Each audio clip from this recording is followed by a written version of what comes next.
इस वीडियो में देखने वाले हैं भारतीय इतिहास के इंपॉर्टेंट क्वेश्चन जो वैदिक सभ्यता से संबंधित एमसीक्यू प्रश्न होंगे। ये वीडियो का चौथा पार्ट है। वीडियो का पहला, दूसरा और तीसरा पार्ट अपलोड हो चुका है। अगर आप चैनल पर नए हैं तो चैनल को लाइक, सब्सक्राइब, शेयर जरूर करें। तो क्वेश्चन की ओर चलते हैं। पहला क्वेश्चन है, श्रीमद् भागवत गीता मौलिक रूप में किस भाषा में लिखी गई है? संस्कृत, उर्दू, हिंदी, पाली। ये 2007 में आया हुआ क्वेश्चन है। तो इस क्वेश्चन का जो सही आंसर है वो क्या है? इसका जो सही आंसर है वो ऑप्शन नंबर ए, संस्कृत। अब वैदिक काल से कौन कौन से प्रश्न पूछे जाते हैं? तो आपको याद रखना है कि वैदिक काल के जो लोग थे वो लेन देन में वस्तु विनियम की प्रणाली प्रचलित थी। प्रणाली प्रचलित थी, इस चीज़ को आप याद रखिएगा। और क्या याद रखना है? आर्यों का पूछा जाता है, आर्यों का प्रिय पशु कौन था और प्रिय देवता कौन थे? तो आपको याद रखना है, आर्यों का जो प्रिय पशु है वो क्या है? वो घोड़ा है। और सर्वाधिक प्रिय जो देवता है वो इंद्र है। कौन है? इंद्र थे। और क्या क्वेश्चन पूछा जाता है वैदिक काल से? तो आपको याद रखना है कि आर्यों का मुख्य व्यवसाय क्या था? पूछा जाता है आर्यों का मुख्य व्यवसाय क्या था? तो आर्यों का जो मुख्य व्यवसाय है, आर्यों का मुख्य व्यवसाय तो आपको याद रखना है पशुपालन एवं कृषि था। पशुपालन एवं कृषि था। इस चीज़ को आप याद रखिएगा। नेक्स्ट क्वेश्चन है, महाभारत मूलतः किस रूप में जानी जाती है? वृहत कथा, ब्राह्मण, जैन संहिता, वृहत संहिता। ये 2014 में आया हुआ क्वेश्चन है। तो इस क्वेश्चन का सही आंसर क्या है? तो इस क्वेश्चन का जो सही आंसर है ऑप्शन नंबर डी, जय संहिता। अब महाभारत की बात करें तो महाभारत के प्रारंभिक रचनाकाल में 8,800 श्लोक थे। 8,800 श्लोक थे। कितने श्लोक थे? 8,800 श्लोक थे। और इसे जय संहिता के नाम से जाना जाता है।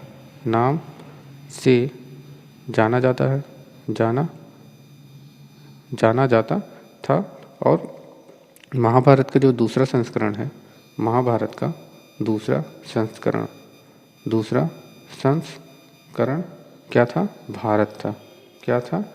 भारत था। कॉमा लगा देते हैं यहाँ पे, भारत था। जिसमें श्लोकों की संख्या कितनी थी? जिसमें श्लोकों की संख्या जिसमें श्लोकों की जो संख्या थी वो कितनी थी? 24,000 थी। कितनी थी? 24,000 थी। तो इस चीज़ को आप याद रखिएगा। और वर्तमान की बात करें तो वर्तमान में महाभारत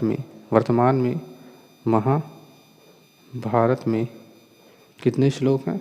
1,00,000 श्लोक प्राप्त हैं। 1,00,000 श्लोक प्राप्त हैं।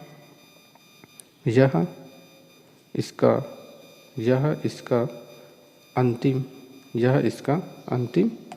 संस्करण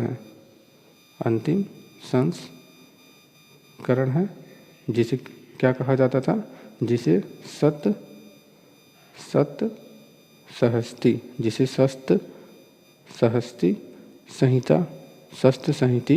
संहिता या फिर महाभारत कहा गया। इस चीज़ को आप याद रखिएगा। नेक्स्ट क्वेश्चन है, सप्तसहस्री संहिता उपनाम निम्नलिखित में से किस ग्रंथ का है? ऋग्वेद, अर्थवेद, महाभारत, रामायण। अभी हमने पिछले वाले क्वेश्चन में बताया, ये 2019 में आया हुआ क्वेश्चन है। तो इसका सही आंसर क्या होगा? तो इसका जो सही आंसर है ऑप्शन नंबर डी, महाभारत। अब वैदिक काल से जो इम्पोर्टेंट क्वेश्चन पूछे जाते हैं वो आप याद रखिएगा कि आर्यों का समाज कैसा था? पूछा जाता है आर्यों का समाज कैसा था? तो बताना है पितृ प्रधान था। कैसा था? पितृ प्रधान था। और ये भी याद रखना है कि वैदिक काल में बाल विवाह एवं पर्दा प्रथा का प्रचलन नहीं था। इसको भी आपको याद रखना है। और इस काल में सॉरी यहाँ गलत हो गया, इस काल में नहीं है। और तो इस क्वेश्चन का जो सही आंसर है option number D. Next question है, हिंदू पौराणिक कथा के अनुसार समुद्र मंथन हेतु किस सर्प ने रस्सी के रूप में स्वयं को प्रस्तुत किया था? कालिया, वासुकी, शेषनाग, पुष्कर। 2007 में क्वेश्चन आया हुआ है। तो इस क्वेश्चन का सही आंसर क्या है? तो इस क्वेश्चन का जो सही आंसर है option number B, Vasuki. Next question है, किस काल में अछूत की अवधारणा स्पष्ट रूप से उदित हुई थी? ऋग्वैदिक काल में, उत्तर वैदिक काल में, धर्मशास्त्र के समय, उत्तर गुप्त काल में। 1994 में क्वेश्चन पूछा गया है। तो इस क्वेश्चन का सही आंसर क्या है? तो इस क्वेश्चन का जो सही आंसर है ऑप्शन नंबर डी, धर्मशास्त्र के समय। अब यहाँ पर वैदिक काल के इंपॉर्टेंट क्वेश्चन देख लेते हैं। तो वैदिक काल में कौन कौन से क्वेश्चन पूछे जाते हैं? तो आपको याद रखना है कि वैदिक काल में जीवन भर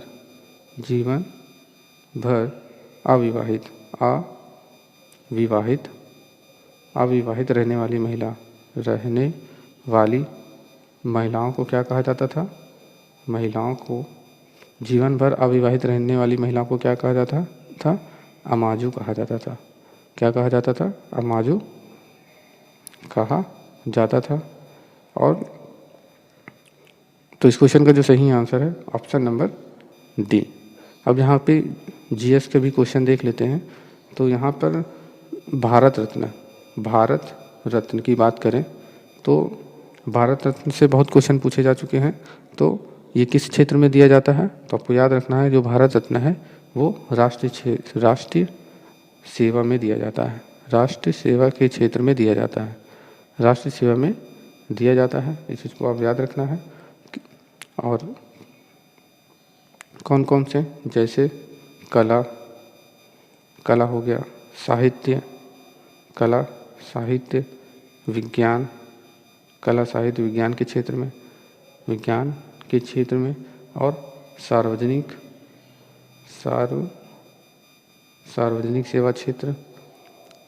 सेवा क्षेत्र में दिया जाता है। जो भारत रत्न है वो कला साहित्य विज्ञान और सार्वजनिक सेवा के क्षेत्र में दिया जाता है।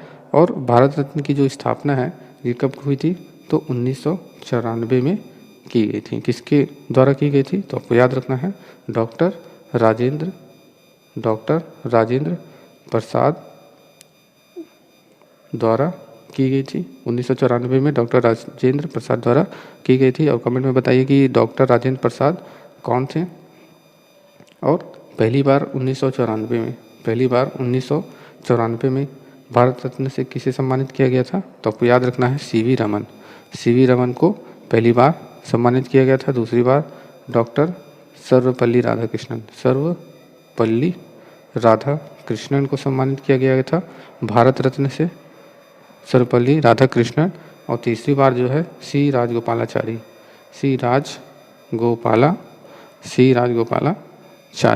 इस चीज़ को आप याद रखिएगा।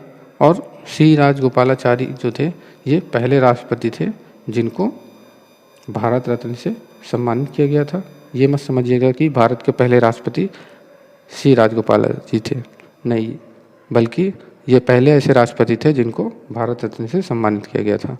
और भारत के पहले राष्ट्रपति कौन थे ये कमेंट में आप जरूर बताएं। नेक्स्ट क्वेश्चन है, सत्यमेव जयते शब्द किस उपनिषद से लिया गया है? मुंडकोपनिषद, छंदोग्योपनिषद या कठोपनिषद? इनमें से कोई नहीं। ये 2004 में आया हुआ क्वेश्चन है। तो इस क्वेश्चन का जो सही आंसर है option number A, Mundakopanishad. Mundakopanishad का मतलब क्या होता है? सत्यमेव जयते का अर्थ क्या होता है? सत्य की ही विजय होती है।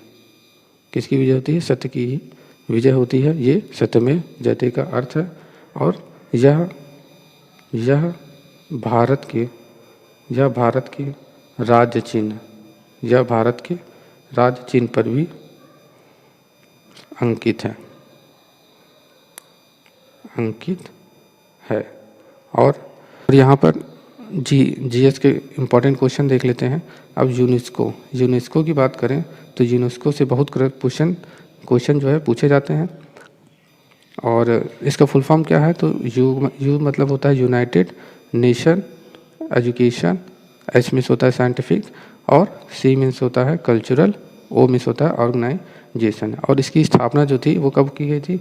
इसकी स्थापना 16 नवंबर 1945 में की गई थी। ये क्वेश्चन पूछा जा चुका है। और इसका हेडक्वार्टर, यूनेस्को का हेडक्वार्टर कहाँ पर है? तो आपको याद रखना है, इसका हेडक्वार्टर जो है वो पेरिस फ्रांस में है। कहाँ पर है? पेरिस फ्रांस में है। यहाँ पे टाइपिंग थोड़ा गड़बड़ हो रहा है तो आप समझ लीजिएगा। और कितने देश इसमें शामिल हैं? तो 193 देश जो है शामिल हैं। और ये भी याद रखना है कि भारत में कितने विश्व धरोहर स्थल हैं? तो भारत में 40 विश्व धरोहर स्थल हैं। विश्व धरोहर स्थल हैं। पहले जो थे वो 38 थे, अब 2 और बढ़ गए हैं। कौन कौन से हैं? तो 39वां जो है, 39वां क्या है? तेलंगाना में क्या है? रामपंपा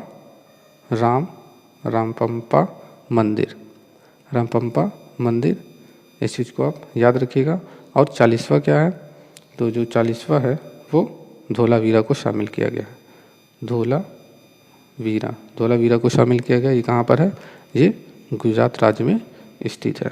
नेक्स्ट क्वेश्चन है, सत्यमेव जयते शब्द कहाँ से लिया गया है? मनुस्मृति से, भगवत गीता से, ऋग्वेद से, मुंडक उपनिषद से। 1991, 94 और 2014 में क्वेश्चन आया है। तो इस क्वेश्चन का जो सही आंसर है ऑप्शन नंबर डी, मुंडक उपनिषद से।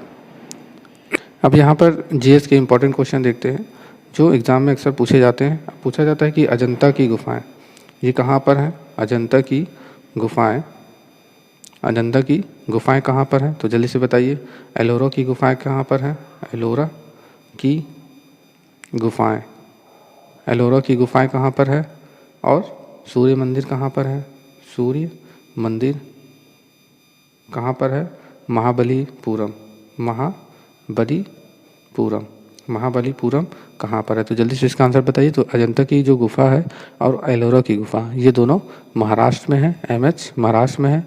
सूर्य मंदिर कहाँ पर है? तो जो सूर्य मंदिर है वो उड़ीसा में है। कहाँ पर है? उड़ीसा में है। और महाबलीपुरम कहाँ पर है? तो ये तमिलनाडु पे है, तमिलनाडु में स्थित है। इस चीज़ को आपको याद रखना है। अब इम्पॉर्टेंट क्वेश्चन, इंदिरा गांधी, इसको भी याद रखिएगा। इंदिरा गांधी शांति पुरस्कार ये किसी क्षेत्र में दिया जाता है? ये एग्जाम में पूछा जा चुका है। इंदिरा गांधी शांति पुरस्कार ये किस क्षेत्र में दिया जाता है? तो याद रखना है समाज सेवा,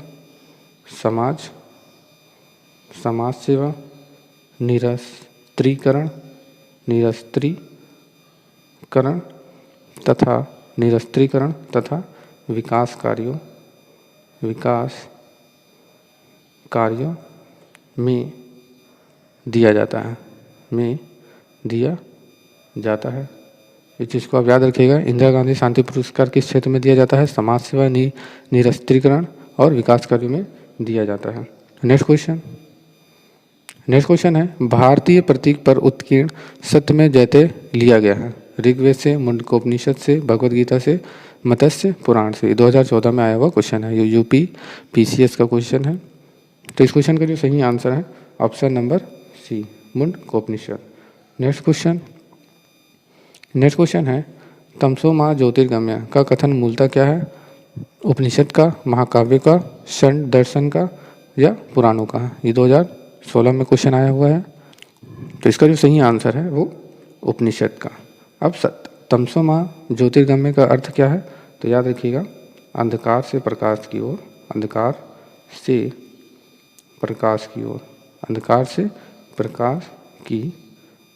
इस चीज़ को आप याद रखिएगा। नेक्स्ट क्वेश्चन है, किस उपनिषद का शाब्दिक अर्थ है सफेद घोड़ा? कठोपनिषद, छंदोग्य उपनिषद, तैत्तिरीय उपनिषद, ईशोपनिषद या इनमें से कोई नहीं? ये 2016 में आया हुआ क्वेश्चन है। तो इस क्वेश्चन का सही आंसर क्या होगा? तो इस क्वेश्चन का जो सही आंसर है इनमें से कोई नहीं। अब आपको याद रखना है श्वेताश्वतर उपनिषद का अर्थ है सफ़ेद घोड़े द्वारा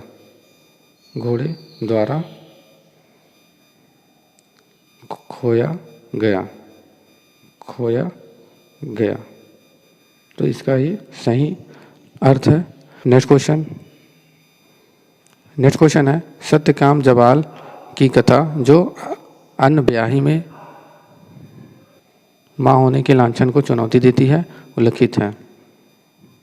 फिर से, सत्यकाम जबाल की कथा जो अन्य ब्याही माँ होने के लांछन को चुनौती देती है, ये उल्लिखित है किसमें? जबाल उपनिषद में, प्रश्नोपनिषद में, कठोपनिषद में, छंदोग उपनिषद में। 2016 में आया हुआ क्वेश्चन है। तो इस क्वेश्चन का जो सही आंसर है ऑप्शन नंबर सी, छंदोग उपनिषद में। नेक्स्ट क्वेश्चन है ऋग्वेद की मूल लिपि थी देवनागरी, खरोष्ठी, ब्राह्मी, पाली। 2004 में आया हुआ क्वेश्चन है। तो ऋग्वेद की मूल लिपि क्या थी? तो ऋग्वेद की जो मूल लिपि थी वो ब्राह्मी थी। Option number D is right. अब आपको याद रखना है कि ऋग्वेद में कितने मंडल थे? तो 10 मंडल थे, या 10 मंडल हैं। और कितने सूक्ति हैं? 10-28 सूक्ति हैं। इस चीज़ को आप याद रखिएगा। और ऋग्वेद के पुरोहित को क्या कहा जाता था? तो ऋग्वेद के पुरोहित को होता कहा जाता था, होता या फिर होत्र कहा जाता था। इस चीज़ को आप याद रखिएगा। नेक्स्ट क्वेश्चन है वैदिक कर्मकांड में होता का संबंध है ऋग्वेद से, होता या फिर होत्र भी कह सकते हैं, यजुर्वेद से, सामवेद से, अर्थवेद से। ये 2013 में क्वेश्चन आया है। तो इस क्वेश्चन का जो सही आंसर है वो क्या है? ऑप्शन नंबर ए, ऋग्वेद से। नेक्स्ट क्वेश्चन है अवेस्ता और ऋग्वेद में समानता है। अवेस्ता किस क्षेत्र से संबंधित है? भारत से, ईरान से, मिस्र से, इजराइल से। या ये 2004 में क्वेश्चन आया हुआ है। तो अवेस्ता किस क्षेत्र से संबंधित है? तो अवेस्ता जो है ये ईरान से संबंधित है। Option number B is right. अगर आपको वीडियो अच्छा लगा हो तो चैनल को लाइक, सब्सक्राइब, शेयर जरूर करें। वीडियो देखने के लिए धन्यवाद।